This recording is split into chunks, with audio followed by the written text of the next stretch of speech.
এটা হচ্ছে ভাট ফুল। আমি এটার গন্ধ পাই না, সর্দি হইল, আর সর্দি না হইলে গন্ধ পাই। এটা ভাট ফুল আমার অনেক পছন্দের একটা ফুল। এই ভাট ফুল দেখতেও সুন্দর, এর সুবাসটাও অনেক সুন্দর, এর ঘ্রাণটা কাছ থেকে যেমন নেওয়া যায় না, দূর থেকে এর ঘ্রাণ অনেক সুন্দর।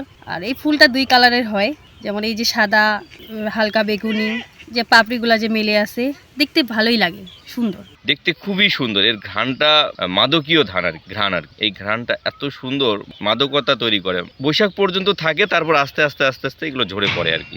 বিকাশে কম খরচে ক্যাশ আউটের লিমিট বেড়ে 50,000। প্রিয় এজেন্টও 2টা।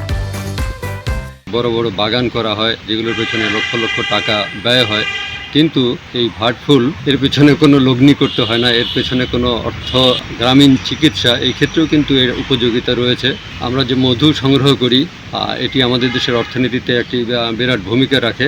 এই ফুলগুলো যখন বিস্তীর্ণ জনপদ জুড়ে ছড়িয়ে থাকে, সেখানে কিন্তু মধুরা খুব সহজেই আসে। এই ফুলটার একটা খুব মাদকতাপূর্ণ একটা সৌরভ রয়েছে, সহজেই পোকামাকড়কে আকৃষ্ট করে। মৌমাছিরাও এই ফুলের মধু সংগ্রহ করে থাকে। ঘরোয়া চিকিৎসা পদ্ধতি বা ভেষজ চিকিৎসা পদ্ধতি, সেটা আস্তে আস্তে আমরা ভুলে যাচ্ছি। ভাটির কুশি এই কথাটা ব্যবহার করে থাকেন। এই গাছের যে মূল, এই মূলের থেকে রস নিলে অনেক রোগের উপশম পাওয়া যায়, বিশেষ করে অজীর্ণ রোগ, তারপরে ক্ষুধামন্দা, বদহজম, এগুলোতে এটা উপকারী। এর যে ফুলের রস, এই ফুলের রস পোকামাকড় কামড়ালে সেখানে এই রসটা লাগালে উপকার পাওয়া যায়। চর্মরোগের ক্ষেত্রে এটা উপকার আছে।